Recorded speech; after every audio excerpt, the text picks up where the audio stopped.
지난주에 주 안에서 항상 기뻐하라 하는 말씀을 가지고 기쁨에 대해서 생각을 해보았습니다.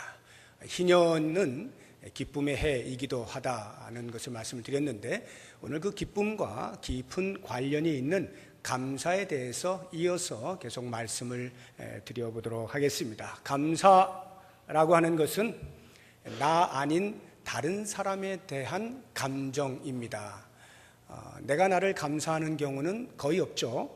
가끔 그런 사람을 제가 보긴 해요. 자기를 이렇게 보면서 자기가 한 것에 대해서 야, 너 정말 잘했다. 너 정말 어떻게 그렇게 할 수가 있니? 정말 고맙구나. 얘야 하고 자기 스스로에게 독백하듯이 하는 경우가 가끔은 있습니다만, 그것은 일반적인 것은 아니고 우리가 일반적으로는 다른 사람에 대하여 갖는 감정이죠. 그것이 가족이 되었든지 아니면 친구가 되었든지, 심지어는 모르는 사람이라 할지라도 어떤 그러한 감사의 감정이 일어날 수 있는 사건을 맞게 될 때 감사하게 되는 것이고요. 특별히 우리 성도들은 하나님께 대하여 감사를 하게 되는 것이죠. 이 감사라고 하는 감정은요, 가만히 있으면 저절로 되는 것은 아닙니다. 생각에서부터 감정이 나오는 거예요. 이 감사의 감정이라는 건 생각을 할 때 비로소 일어나게 되는 것입니다. 그래서 영어를 보게 되면 생각하다가 think입니다. 근데 감사하다가 thank잖아요. 이 두 단어가 어원이 같아요.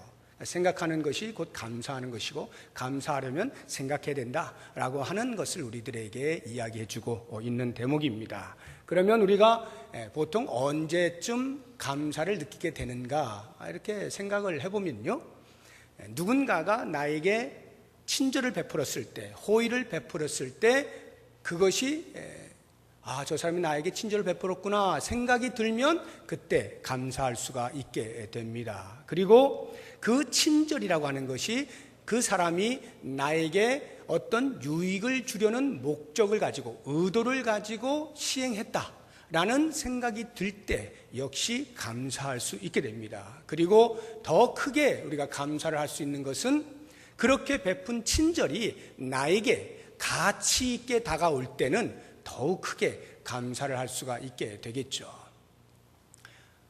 이틀 전인가요? 제 아들이 지금 저하고 같이 있는데 이제 2주 후면 군대를 갑니다. 군대 가기 전에 이제 잠깐 이제 들어와서 지내는데, 그냥 빈둥빈둥 지내면 안 되겠잖아요. 그래서 아르바이트를 이제 하라 해가지고, 우리 교회 옆에 보면 편의점이 새로 생긴 게 있어요. 거기서 이제 아르바이트를 합니다. 이제 저녁 시간에. 거기에서 사가지고 왔는지 아니면 그 주인이 가끔씩 이제 재고하면서 이렇게 재고되는 것들을 점원들에게 주곤 하는데, 그건지는 제가 아직 못 물어봤습니다만, 아무튼 이틀 전인가요? 이제 새벽에 제가 이제 새벽 기도를 나올 때는 항상 이제 이렇게 씻고 나오니까 화장실을 이제 가죠. 화장실, 죄송합니다, 변기 위에 뚜껑을 딱 닫아놓고 그 위에다가 종이에다가 아빠를 위하여 다 예쁘게 이렇게 그림을 하나 그려놓고, 그 위에 그 유산균 요플레 마시는 거 있잖아요, 요만한 거, 그거를 딱 올려놨어요. 그 제가 감동이 되더라고요. 야, 아빠를 위해서 이렇게 하다니, 감동이 돼서 참 고맙다 하는 생각이 들다가, 아니 근데 이걸 왜 여기다 올려놨지? 이제 이 생각이 든 거예요. 테이블도 있고 있는데 왜 해필이면 마시는 거를 거기다 올려놨을까 생각하다가 그 아들의 의도를 제가 알게 된 거예요. 이제 저는 새벽에 가고, 얘는 이제 밤 늦게 와가지고 잠자니까 뭐 만날 수가 없잖아요. 그런데 이제 밖에 식탁에다 두면 아빠가 못 볼 수가 있잖아요. 제가 못 보고 마시지 못할 수가 있기 때문에 반드시 거치는 곳, 꼭 보는 곳, 거기에다가 딱 올려놓은 거죠. 제가 그 의도를 알고, 참 사려가 깊구나, 이렇게 하면서 감사가 되더라고요. 거기에다가 특별히 이것이 이제 죄송합니다, 계속 이게 아침만, 이 배변 활동에 아주 좋은, 배변이죠, 배변 활동에 좋은 이 유산균 요플레예요. 그러니까 제가 평소 별로 그렇게 잘 활동이 안 좋거든요. 그걸 알고 했는지는 모르겠습니다만, 아무튼 그거를 딱 올려놓으니까 제가 너무나 좋은 거예요. 저에게 가치를 느끼게 된 거죠.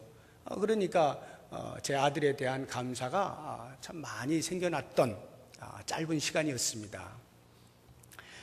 제가 지난 4월에도 여러분들 앞에 공식적으로 감사를 표현을 했습니다만, 큰딸 결혼을 할 때 여러분들이 정성을 다해서 이렇게 축의금을 마련해 주셨을 때 제 마음속에 참 말할 수 없는 큰 감사가 있었습니다. 성도님들이 보여주신 그 호의, 그리고 그것이 다른 어떤 의미도 아니고 부족하지만 주의 종을 사랑하는 마음으로 그렇게 해주신 것에 대해서 제가 얼마나 큰 감사가 있는지, 특히 그것이 우리 가족이 다 가는데 많은 비용이 드는 그 비행기 삭세, 모든 어려운 부분들을 해소를 해 주었다고 하는 차원에서 참 말할 수 없이 큰 감사를 제가 느꼈고요. 아마 제가 죽을 때까지 잊지 못하지 않을까 하는 그런 생각이 들어요. 아주 깊은 여운으로 남아 있습니다. 이게 감사라고 하는 것은 누군가가 나에게 호의를 베풀었고 그 호의가 나를 유익하게 하기 위한 의도임을 알게 되고, 특별히 그것이 나에게 가치 있게 다가오게 되면 나는 그 감사가 커지게 되는 것입니다. 자, 이러한 그 감사를 사도 바울이 오늘 말씀을 보니까 범사에 감사하라고 말씀을 하고 있습니다. 이 범사라고 하는 것은 모든 일에죠. 모든 일에 감사하라. 다시 말하면 모든 일에 나를 향하신 하나님의 선하심과 인자하심을 잊지 말아라. 이게 범사에 감사라는 말씀의 의미겠죠. 그래서 그 뒤를 보면 이것이 너희를 향하신, 그리스도 예수 안에서 너희를 향하신 하나님의 뜻이니라 할 때, 이 하나님의 뜻, 범사에 감사하는 것이 하나님의 뜻이래요. 이게 무슨 말입니까? 하나님은 우리가 당신께서 우리를 향하여 베푸시는 은혜들을 잊지 아니하고 기억하여 하나님 고맙습니다, 감사합니다 하는 마음을 늘 가지며 사는 것을 가장 기쁘게 여기신다는 거죠. 그게 하나님의 뜻이라는 의미인 것입니다. 자, 이 감사가 얼마만큼 우리의 삶에 있어서 중요한가 하면요, 우리가 웨스트민스터 소요리 문답 제1번을 보시게 되면 질문이 이거잖아요. 사람의 제일 되는 목적이 무엇이뇨? 이렇게 묻죠. 답이 뭡니까? 하나님을 영화롭게 하고 영원토록 그를 즐거워하는 것이다. 이렇게 대답을 하고 있습니다. 하나님을 영화롭게 하는 것이 인생의 제1되는 목적인 거예요. 그런데요, 놀랍게도 성경은 우리에게 이렇게 이야기해 주고 있습니다. 시편 50편 23절을 보면 감사로 제사를 드리는 자가 나를 영화롭게 하나니, 하나님께서는 시편 기자의 입을 통하여서 당신의 마음을 전달하는 거예요. 감사로 제사를 드리는 자가 나를 영화롭게 한다. 제사 드리는 것, 우리가 오늘날로 하면 예배 드리는 이 예배야말로 하나님을 영화롭게 하는 거죠. 하나님께 영광을 돌리기 위해서 우리가 모여서 예배하는 것 아닙니까?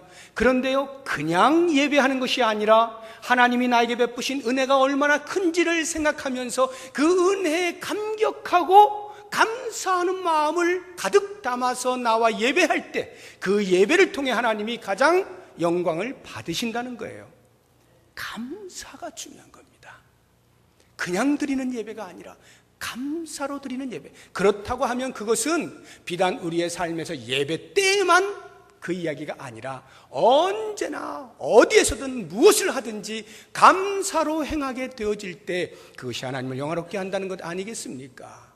그렇게 볼 때 우리가 감사의 마음을 가지고 하나님께 대하여 범사에 감사한다면 그것이 곧 하나님을 영화롭게 하는 행위가 된다는 것을 잊지 않는다면 이제 우리가 이 범사에 감사한다는 것이 무엇인지를 살펴 우리의 삶 속에서 끊임없이 이와 같은 삶을 살도록 결심을 할 수 있어야 할 것입니다.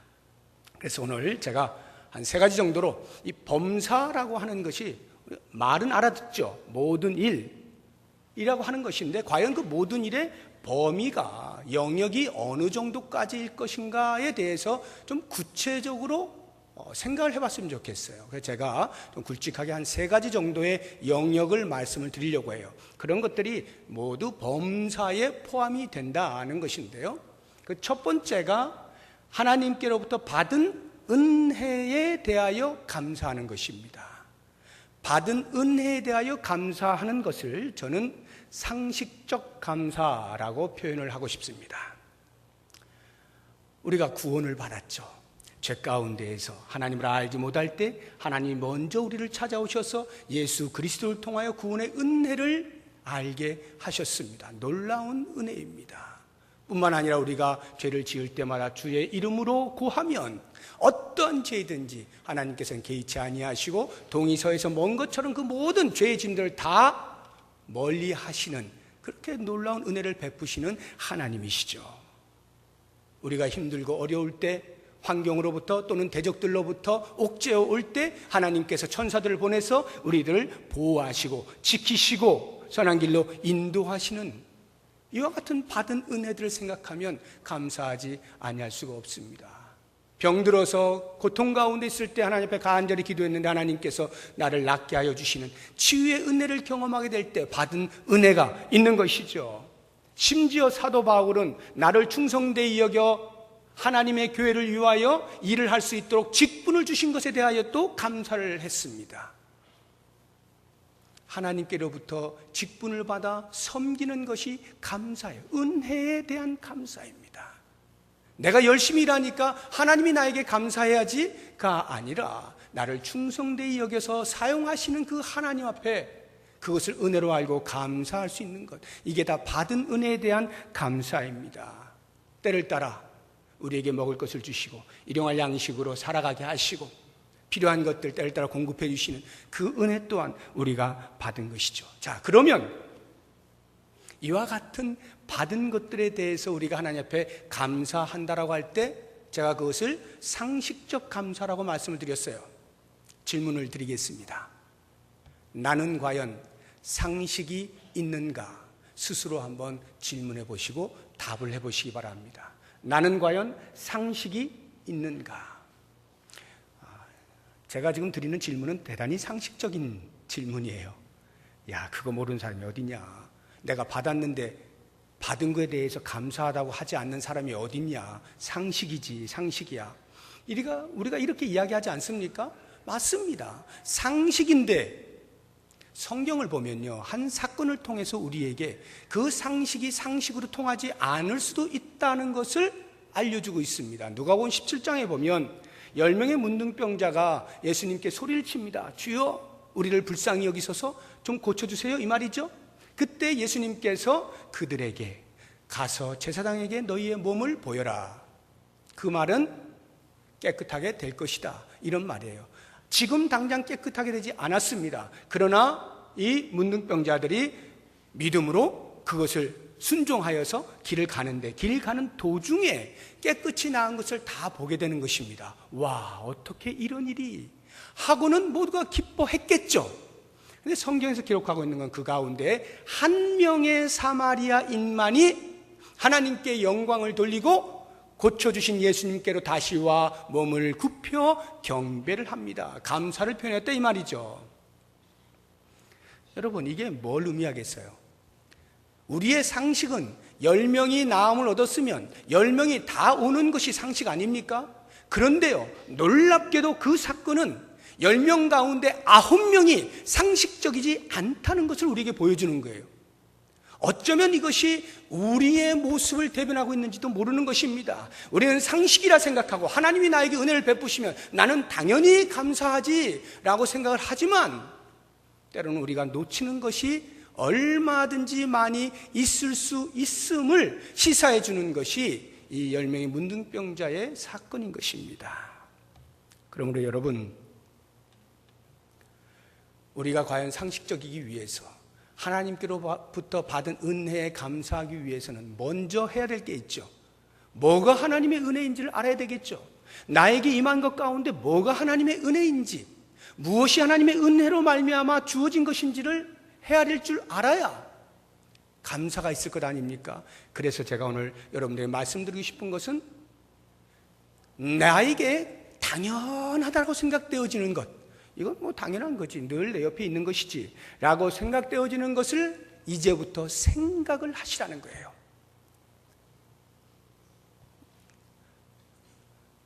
자연 만물이 있습니다. 당연한 겁니다. 그것이 하나님께서 나를 위해서 오물딱조물딱 만들어내셨을 거라고 별로 생각을 안 합니다. 그냥 있는 거 내가 즐기면 즐기는 것이고 아니면 말고 당연히 있는 것으로 생각해요. 하늘과 땅과 물과 산천초목들이 그냥 있는 거라고 생각합니다. 만약 그것이 하나님께서 나를 위하여 만드신 작품이라고 여길 수 있다면 우리가 보는 것이 달라지는 거죠. 맑은 하늘을 바라보면서 그 하늘을 지으신 하나님께 감사할 수 있지 않겠습니까? 그런데 날마다 그 푸른 하늘을 바라보면서도 하나님께 대하여 감사의 마음은커녕 내게 풀리지 아니하는 숙제들을 부둥켜 안고 원망과 불평만 하면서 얼마든지 살 수가 있다는 거예요. 그런 면에서 우리에게 당연하다고 여겨지는 것들을 살피기 시작하십시오. 그리고 나에게 있는 것을 헤아려 보십시오.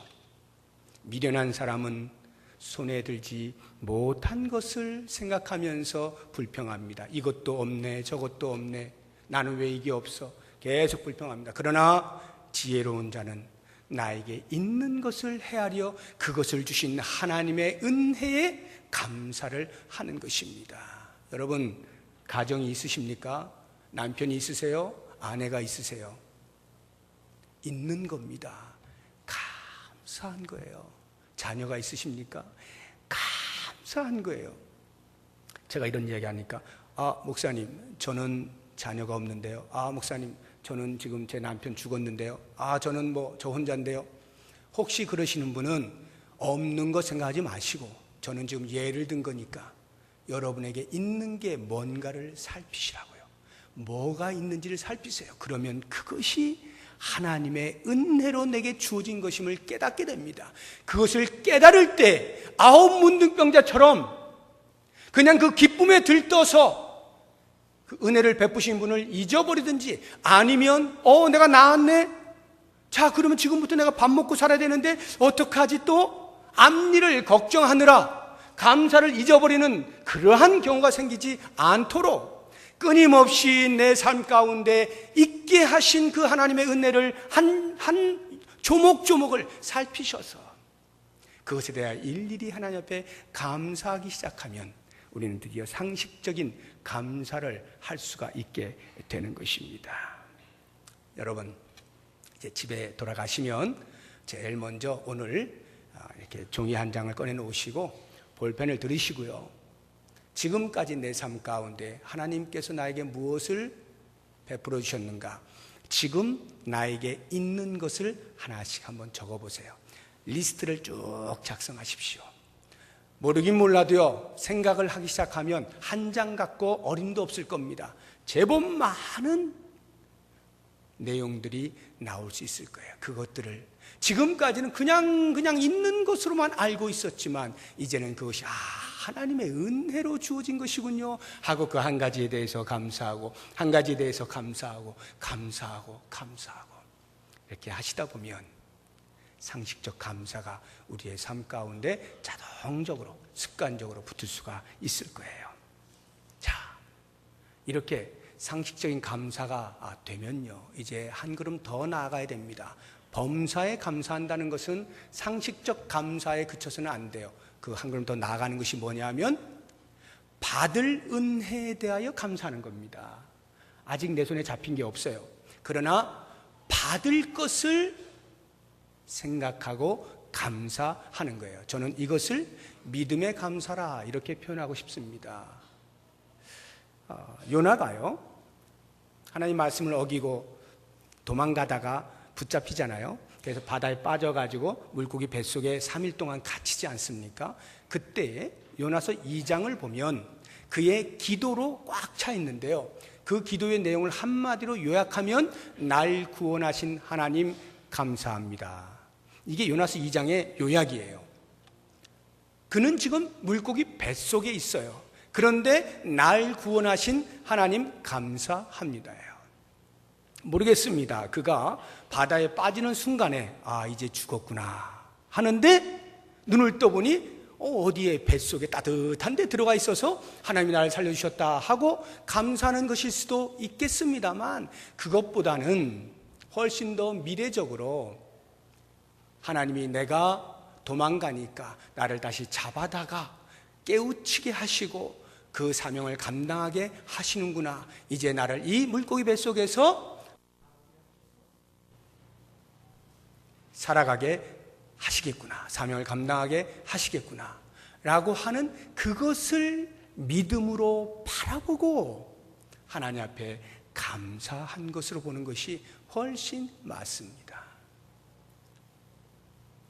이 요나의 기도를 보면요, 세상의 절망이에요. 아무것도 더 이상 희망이 없다라고 생각되어지는 그 순간에 성도는, 살아있는 성도는 그 순간에조차 한 가지 할 것이 있음을 우리에게 보여주는 거예요. 뭡니까? 감사입니다. 감사예요. 하나님, 이 절망 속에서도 저에게 새 희망을 주실 것을, 미래를 주실 것을 믿습니다. 믿음으로 바라보고 감사의 기도를 드리는 것, 이것은 성도만이 할 수 있는 특권인 것입니다. 사도행전 27장에 보면 사도 바울이 죄수의 신분으로 로마에 잡혀갈 때 선원과 군인들과 죄수들 다 합쳐서 276명이 배에 탔습니다. 그런데 한참 가다가 유라굴로라고 하는 광풍을 만나게 됩니다. 다 죽은 겁니다. 전부 죽었다라고 하고 있는 그 순간에 어느 날 밤 주의 사자가 사도 바울을 찾아와서 말씀해 주십니다. 바울아, 두려워하지 말아라. 내가 여기 있는 모든 사람들을 너에게 주었다. 이 말씀을 들은 바울이 그들 앞에 서서 말씀하시는 거예요. 하나님께서 저에게 말씀하셨습니다. 여러분 죽지 않을 것입니다. 그렇게 하기를 하루 이틀 지나면서 14일째 되는 날, 아무것도 먹지 못해서 줄이고 오직 절망 가운데서 언제 죽나만 생각하고 있는 그들에게 사도 바울이 먹을 빵을 나누어 줍니다. 그리고는 그 빵을 나누어 주기 직전에 하나님 앞에 감사의 기도를 드립니다. 이 감사의 기도가 뭐겠어요? 빵 주셔서 감사합니다. 물론 그것도 있겠습니다만, 하나님께서 살려주실 것을 약속하신 그 말씀을 믿고 이제 우리가 곧 섬을 만날 것이다, 이제 우리가 곧 살아날 것이다, 이 광풍으로부터 구원함을 얻을 것이다 라고 하는 믿음으로 그렇게 감사하여 빵을 나눠주는 것 아니겠습니까? 아직 일어나지 않았어요. 섬에 도착한 게 아니에요. 여전히 유라굴로 광풍이, 그 유라굴로 광풍 속에서 사도 바울은 감사의 기도를 드리는 것입니다. 뭘 믿고요?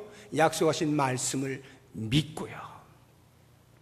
예수님께서도 오병이어 사건을 일으키실 때 마찬가지 아닙니까? 떡과 물고기를 나누어 주시기 전에 하늘을 우러러 축사하시고, 축사가 감사 기도예요. 감사 기도를 먼저 하시고 나누어 기적을 일으키시는 겁니다. 아직 일어나지 아니한 사건이지만 하나님께서 하실 것을 믿음으로 바라보고 감사의 기도를 드리는 거예요. 죽은 나사로가 들어가 있는 그 동굴 앞에 서셔서 예수님께서 먼저 감사의 기도를 드립니다. 주님이여, 제 기도를 들으시는 것을 감사합니다. 그리고 나서 동굴을 향하여 나사로야 나오라 말씀하실 때 그 죽은 나사로가 걸어 나오는 거예요.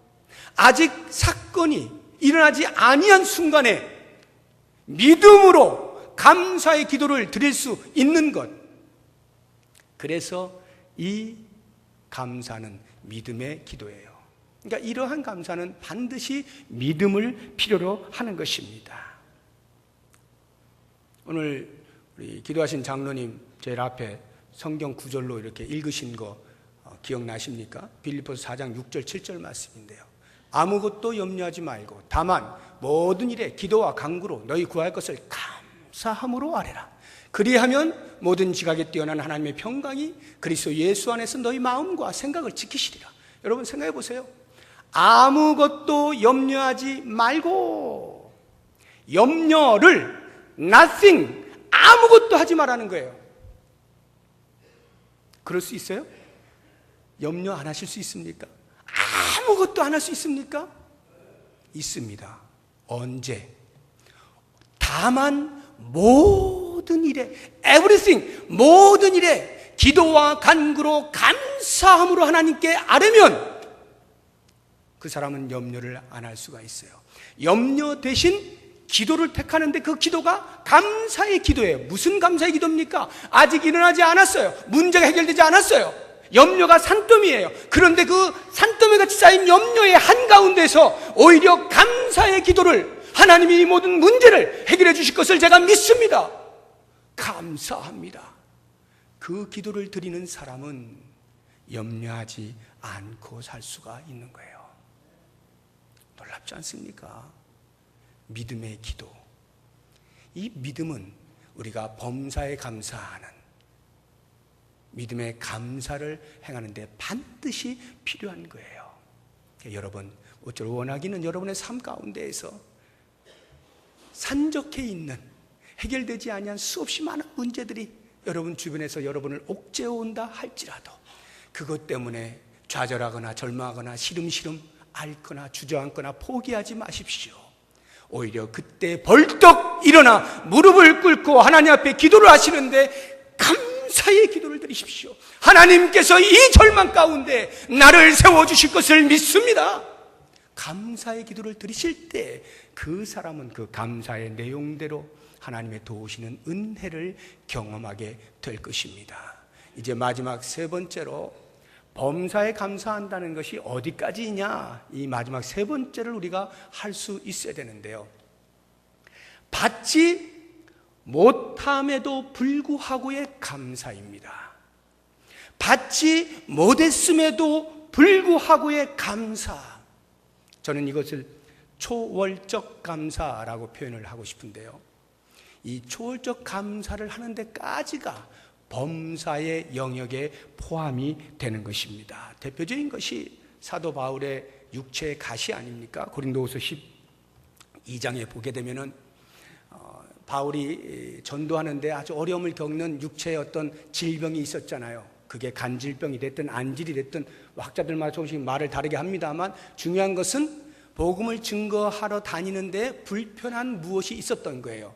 근데 이것이 약간 불편하면 아마 바울이 그 정도로 매달리지 않았을 것 같은데요. 성경에 보면 3번 간구했다고 나오거든요. 이 3번은 하나, 둘, 셋, 한 번, 두 번, 세 번, 이 이야기가 아닙니다. 아주 깊이 기도했다는 거예요. 나을 때까지, 고쳐주실 때까지, 내 기도를 응답해 주실 때까지 하나님 앞에 간절히 매달렸다는 거거든요. 그렇게 간절히 매달릴 정도인 것을 보면 이 복음을 증거하는 일에 이 육체의 질병이 많이 방해가 됐던 것만이 틀림이 없습니다. 그러니까 이걸 제거해 달라는 것인데요. 자기의 욕심 때문이 아니라 복음을 증거하는 일에 방해가 되니까 하나님, 제가 제 목숨을 들여서 주께서 맡긴 사명을 감당하기로 했는데 이 질병 때문에 제가 방해를 받아서야 되겠습니까? 하고는 얼마나 매달렸겠어요. 그 간절한 기도에 하나님께서 어떻게 응답하시느냐 하면, 바울아, 나의 은혜가 너에게 충분하다. 너의 약한 데서 오히려 강해질 거야. 이렇게 대답을 해주시는 거예요. 안 고쳐주시는 거예요. 제가 만약에, 불경스럽습니다만 하나님이었다면 당장에 고쳐주었을 것 같아요. 제 심정으로는. 왜? 나를 위해서 목숨을 던지고 있는 사람 아닙니까? 그러니 빨리 고쳐줘서 더 열심히 전도하게 하고 싶잖아요. 그런데 하나님이 말씀하시는 거예요. 나의 은혜가 너에게 이미 충분해. 그러니까 더 이상 그것 가지고 구하지 말어. 네가 그렇게 약하게 사는 것이 오히려 강하게 되는 거야. 얼마나 서운했겠어요, 사도 바울이. 정말 섭섭했을 것 같아요. 아니 하나님, 제가 저 때문에 낫게 해달라는 겁니까? 하나님의 이름을 들고 방방곡곡을 뛰기 위해서 그거 좀 낫게 해달라는데 그거 안 해주십니까? 전능하신 하나님, 그거 뭐 어렵다고요? 많이 섭섭했을 것 같아요. 지금까지 자기가 섬겨온 게 있잖아요. 하나님도 아시지 않습니까? 얼마나 제가 충성되이 거짓 없이 섬겨왔는지를, 그러면 이 정도는 들어주셔야죠 라는 마음이 있었을런지 모르겠어요. 성경에서 뭐 그런 내용을 말하고 있지는 않습니다. 그러나 아마도 저는 제가 바울이었다면 그런 마음이 들었을 것 같아요. 그런데 이 바울이요, 뭐 시간이 흘렀겠죠. 점점 왜 그랬을까? 하나님이 왜 그렇게 말씀하셨을까? 왜 노라고 대답을 하셨을까? 이 생각을 계속 하다가 생각을 한 거죠. 내가 만약 고침을 받으면, 내가 안 그래도 교만해서 내가 행하는 모든 사역의 내용들을 보고 우쭐우쭐거리고 있는데 이것까지 고쳐주시면 봐라 하면서 교만해질까봐, 교만해지면 곧바로 나락으로 떨어지는 거니까요. 교만해지지 않게 하기 위해서 하나님이 이것을 붙잡고 계시는 거구나 하는 것을 생각하게 되었을 때, 바울은 드디어 자신의 약함을 오히려 기뻐하고 자랑하였다, 이렇게 고백하고 있는 거예요. 자신의 약함을 오히려 기뻐하고 자랑하는 겁니다. 하나님께 감사했다는 거예요. 안 고쳐주신 것이 너무나 감사한 거예요. 고쳐주셨으면 큰일 날 뻔한 거죠. 하나님의 종으로 나락에 떨어질 뻔했으니까요. 이것이 바로 받지 못함에도 불구하고의 감사인 것입니다. 예수님의 성만찬을 보세요. 내일 십자가에서 돌아가시는데 오늘 밤에 제자들을 불러놓고 성만찬을 합니다. 떡과 잔을 나눕니다. 그러면서 그 전에 하시는 것이 떡을 나누시면서 감사 기도를 드리시고, 잔을 나누시면서 감사 기도를 드리시고 나누셨다고 고백하거든요. 여러분, 이게 쉬운 말이 아닙니다. 왜? 떡을 나누고 잔을 나눈다는 것은 이제 곧 내가 죽는다는 것 아니겠어요? 예수님이 십자가에서 죽으시는 것을 알고 그걸 하고 있는데 거기서 감사를 하고 있어요. 그거 끝나고 나서 겟세마네 동산으로 가셔서 얼마나 땀이 핏방울이 되기까지 기도하지 않습니까? 하나님 제발 이 잔을 내게서 옮겨주십시오. 십자가 지고 싶지 않습니다. 간절히 기도할 만큼 십자가 지고 싶지 않은 거예요. 그런데 그가 그 떡과 잔을 나누면서 감사 기도를 드릴 수 있었던 바로 그 믿음이, 그가 겟세마네 동산에서 그렇게 울부짖고 제일 마지막에 점을 찍은 것이, 그러나 내 뜻대로 마옵시고 아버지의 뜻대로 하옵소서, 이 기도를 할 수 있었던 것은 그가 감사의 기도를 드릴 수 있는 믿음의 수준에 있었기 때문인 거죠. 물론 우리 예수님은 신이시기 때문에 당연히 그러하겠습니다만 우리들 인생도 마찬가지인 거예요.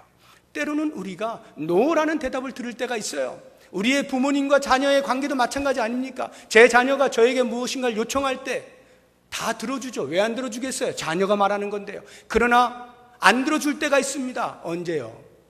내가 그걸 들어주어서 자녀에게 오히려 손해가 된다고 판단이 될 때는 어느 부모도 듣지 않습니다. 오히려 뭘 해요? 회초리를 들고 때리죠. 오히려 그의 의지를 꺾습니다. 왜요? 그거 들어주었다가 얘가 큰일 나니까 의지를 차라리 때려서 꺾는 한이 있더라도 안 들어주는 거예요. 노 하는 거예요. 노는 노예요. 그 자녀에게 안 좋다라고 판단되면 노인 겁니다. 하나님이 우리에게 노라고 말씀을 하실 때에는 그것이 우리에게 안 좋은 거예요. 우리가 그것을 인식하고 그 하나님께 대하여 내가 원하는 것을 받지 못했음에도 불구하고 감사할 수 있다면 이 사람은 초월적 감사를 하는 거예요.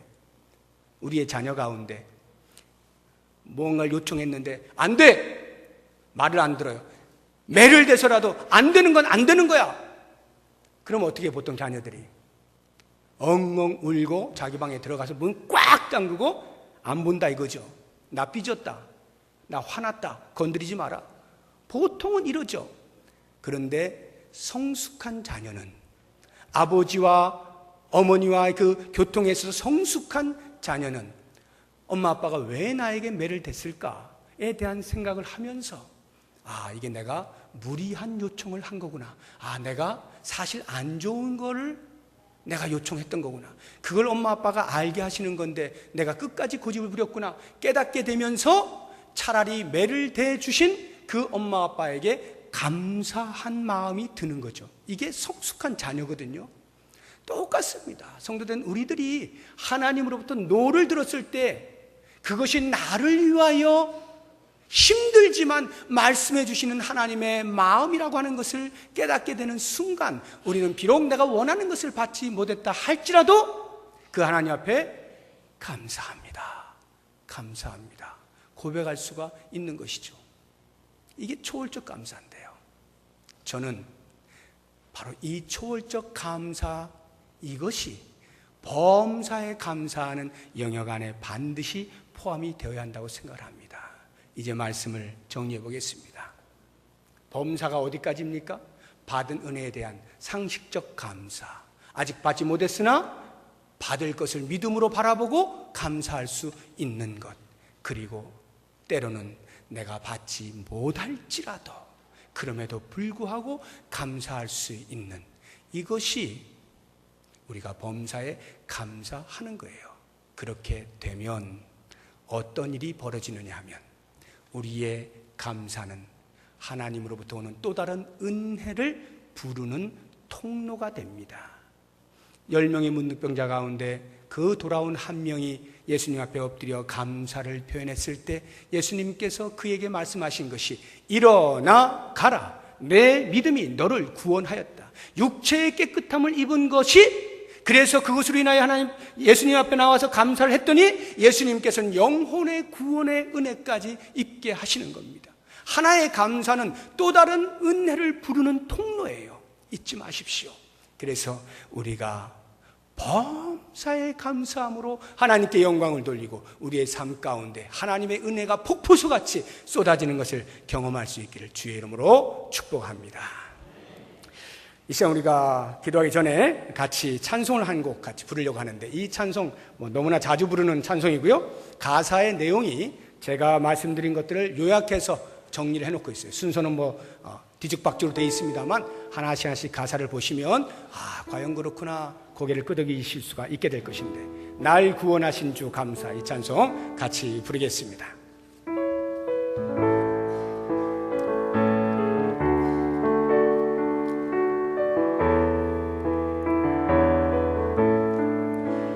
날 구원하신 주 감사, 모든 것 주신 감사, 지난 추억이네 감사, 주내 곁에 계시네 향기로운 봄철의 감사, 외로운 가을날 감사, 사라진 눈물도 감사, 나의 영혼 평안에 응답하신 기도 감사, 거절하신 것 감사, 해쳐 나온 풍랑 감사, 모든 것 채우시네 아픔과 기쁨도 감사, 절망 주위로 감사, 증량 못할 은혜 감사, 크시는 감사에 길가에 장미꽃 감사, 장미의 가시도 감사합니다. 우리에게 따스한 가정을 주신 것 참으로 감사합니다. 희망 주신 것 감사, 기쁨도 슬픔도 감사, 하늘 평안을 감사, 내일의 희망을 감사, 영원토록 범사에 감사하는 우리의 삶이 되기를 원합니다. 기도하겠습니다. 하나님 고맙습니다. 그렇게 하겠습니다. 범사에 감사하며 살겠습니다. 하나님을 영화롭게 하는 복된 삶을 살겠습니다. 예수님의 이름으로 기도드립니다. 아멘. 우리 다 같이